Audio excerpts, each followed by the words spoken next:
Assalamualaikum warahmatullahi wabarakatuh. Kami dari kelompok 10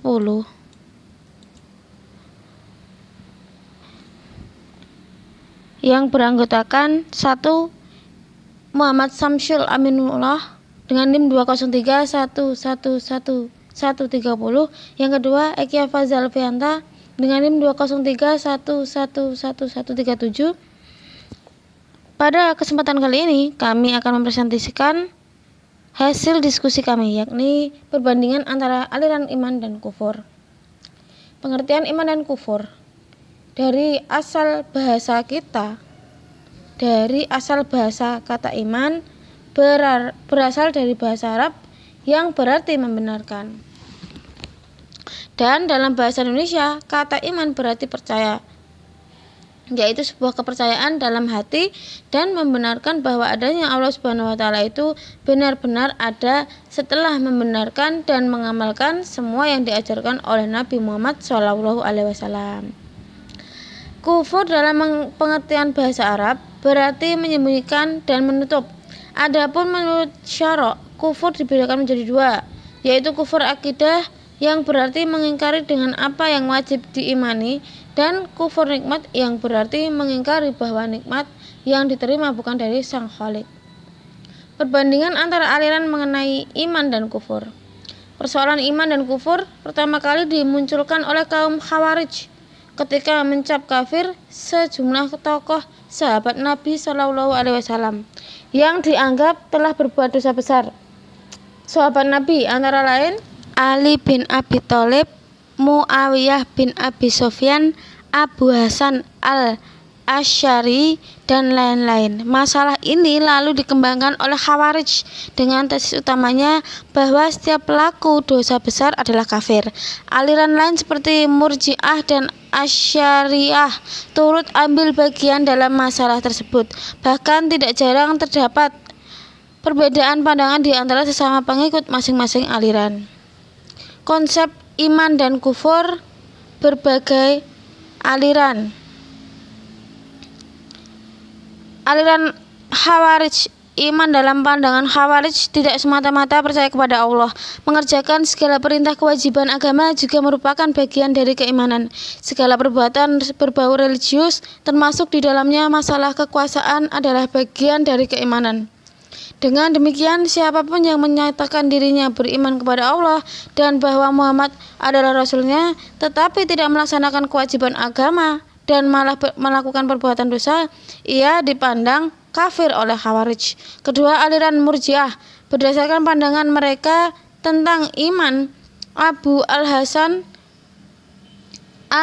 al-Asy'ari mengklarifikasikan aliran teologi Murji'ah menjadi 12 subsekte, yaitu Al-Jamiyah, As-Salihiyah, Al-Yunusiyah, As-Simriyah, As-Saubaniyah, An-Najariyah, Al-Kailaniyah, bin Syabib dan pengikutnya, Abu Hanifah dan pengikutnya, At-Tumaniyah, Al-Marisiyah, dan Al-Karamiyah. Sementara itu, Harun Nasution dan Abu Zahrah membedakan Murji'ah menjadi 2 kelompok utama, yaitu Murji'ah moderat atau Murji'ah sunnah dan Murji'ah ekstrim atau Murji'ah bid'ah. Aliran Mu'tazilah.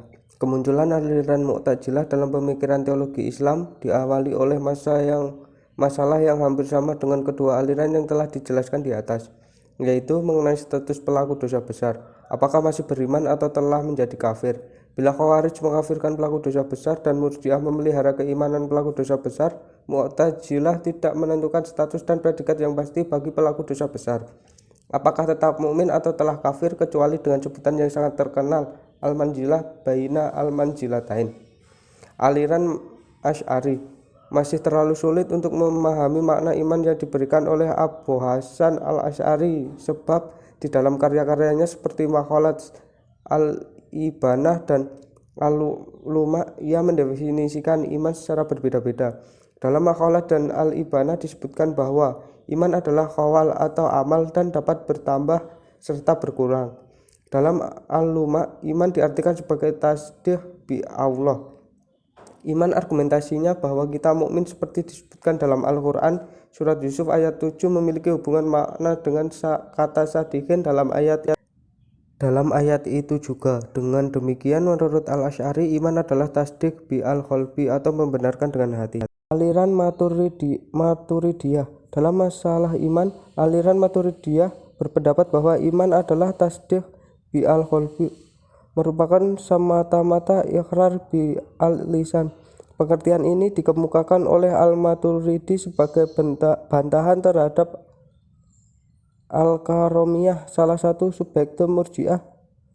Ia berargumentasi dengan ayat Al-Quran surat Al-Hujurat ayat 14. Ayat tersebut dipahami Al-Maturidi sebagai suatu penegasan bahwa keimanan itu tidak cukup hanya dengan perkataan semata, tanpa dimanipula oleh kalbu. Apa yang diucapkan oleh lidah dalam bentuk pernyataan iman menjadi batal bila hati tidak mengakui ucapan lisan. Al-Maturidi tidak berhenti sampai di situ. Menurutnya, tasdih seperti yang dipahami di atas harus diperoleh dari makrifah.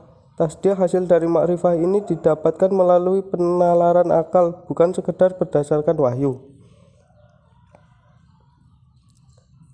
Kesimpulan, berdasarkan paparan di atas, jelaslah bahwa dalam konsep iman dan kufur terdapat perbedaan pendapat di antara aliran-aliran teologi Islam.